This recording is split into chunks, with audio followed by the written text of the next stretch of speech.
Tungod lang sa minuron, nakaduhami ka round sa kuprasan. Maayong adlaw kanimo DJ Sam ug sa tanan nimong mga viewers ug followers. Doon na pod ko'y i-share nga istorya. Itago na lang ko sa pangalang Tisoy. 36 anyos ko DJ Sam ug usa ko ka OFW. Last year, nagbulag mi sa ako ang live-in partner kay nagpaburos man gud siya sa lain.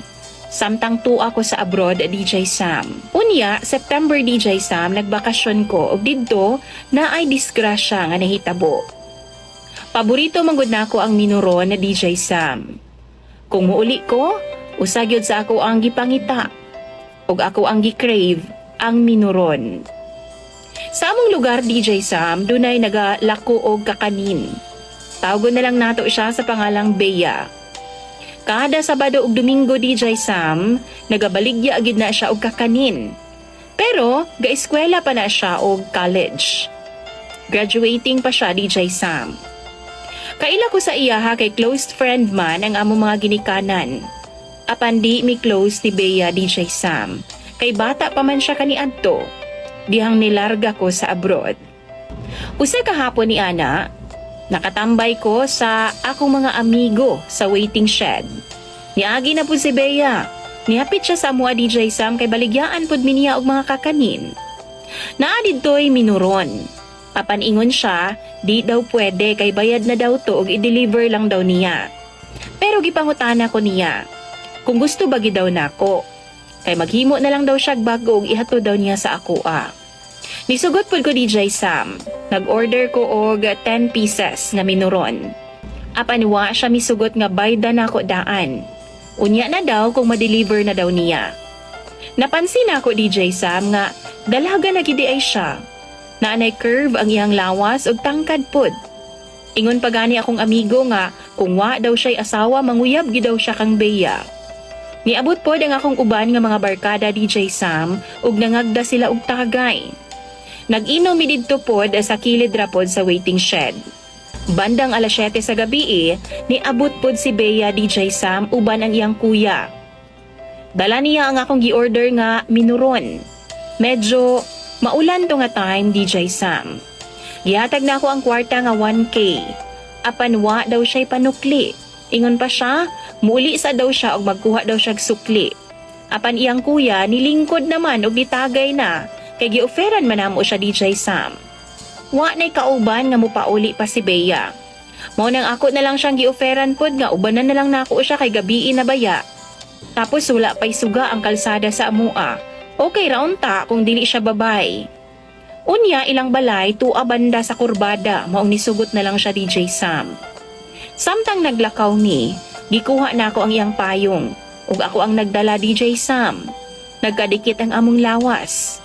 Na-feel gyud ako no nga na ay something na di na ako ma-explain. Mingaw kayong kagabihion DJ Sam. Ug ako yung nabatian ang mong mga gininhawa. Wa magdugay DJ Sam, ako siyang gipangutana kung panguyaban ako siya musugot ba siya. Joke rato na ako DJ Sam ha. Ug wa pud siya nitubag. Hinay lang ang among lakaw ug niakbay ko sa iyaha. Wa man pud siya nipalag DJ Sam. Maong mas naging aggressive ko. Akong kamot nilahos na pud paadto sa iyang boobs. Okay ra pud sa iyaha. Maong dihang paliko na unta may paingon sa ilang balay. Ako siyang gihatak DJ Sam paadto sa kuprasan. Duol ra sa kalsada ang kuprasan na DJ Sam. Wa may mga tao didto. Tagsara kayo ang muagi nga mga sakyanan pagkagabi. Og didto DJ Sam, naay sako sa kupras akong gisapin sa iyaha. Og gisugda na nako ang orasyon sa iyang lawas. Wa gid siya nipalag. Og dihang gihubo na nako ang iyahang underwear DJ Sam. Gipangutanan nako siya kung sure ba gyud siya o dili. Kumbaga, gihatagan nako siya chance para og pugnan ko niya, pero lahi man ang iyang tubag DJ Sam. Kay gikisan man ko niya o gihikap niya ang akong bunal. Go signal na to DJ Sam para ipadayon nako ang akong gibuhat. Og dito na sayra nako nga virgin pagid ang bataa. Gipangutanan nako siya DJ Sam kung ipadayon ko ba o dili. Apan ingon siya ipadayon daw. Ang kuprasan DJ Sam kay muragod og gilinog ay. Maayo gani kay ang mga balay sa among lugar na ay distansya. Ang mga silingan dili dikit-dikit. Giganahan ko DJ Sam kay dugay na pod nga nag-solo flight ko sa kama o sa banyo. Kay sa abroad, tamang palpal ragyod ko. Tapos nagbulag pagid mi sa akong partner. Maong pag-uli na ako, wagid ko katilaw og sex. Humana mo sa first round DJ Sam na mahuway mi kadali. Kay maulan pa man. Si Bea hilom ra siya. Gipangutanan nako siya nganong gihatag niya sa ako ang iyang pagkababay. Ingon siya, ambot ko ya. Basta na feel lang nako nga safe ko sa imuha. Giingnan nako siya nga di niya ko tawgon kuya. Kay weird kaayo kung tawgon pa ko niya ana. Birahan gyud ako siya usab. Apan iya kong gisungog. Kuya, kuya, kuya. Maong saway pagduha-duha, gipahigda na pod nako siya utro o gibirahan na pod nako siya hangtod naka 2 rounds ming duha. Wow! Human ato nilakaw nami apan ingon pa siya di na daw nako ubaydan ang minuron. Libre na daw to niya. Ako pa gani gihatag ang kwarta sa iya DJ Sam ug niingon ko nga okay ra bisan wa nalay sukli. Apan wa na niya dawata. Wa na pud siya nagpatod sa ilang balay DJ Sam kay duol naman lang. Ug bago siya nilakaw, ako siyang giingnan nga if ever mabuntis siya, ready pud ko nga panagutan siya. Nitubag po siya DJ Sam nga okay po. Samtang naglakaw siya, nakita nako nga nagkiang-kiang intahon si Bea.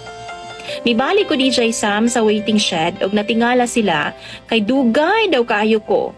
Ingon na lang ko nga traffic kaayo oy. Apan nagkatawa na lang sila kay wa man intoy traffic dito sa amua.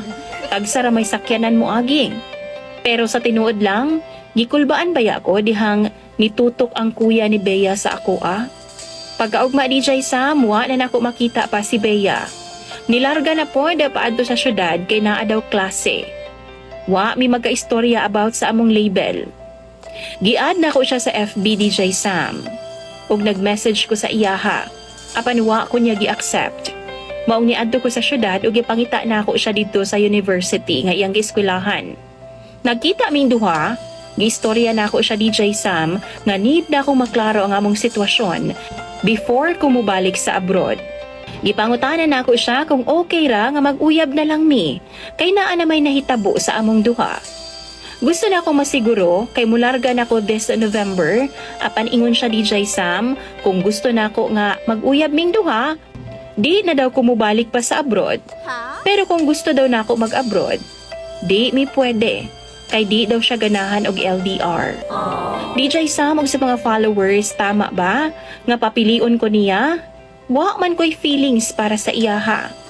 Apan murag ma-hurt ko sa iyahang desisyon. Tungod ra di ay to sa minuron nga panghitabo. Nalisang ko DJ Sam kay hapit na akong flight ug naglibog ko kung unsa ang akong buhaton. Magulat ko sa inyong mga komento. Imong sender og follower, Tisoy.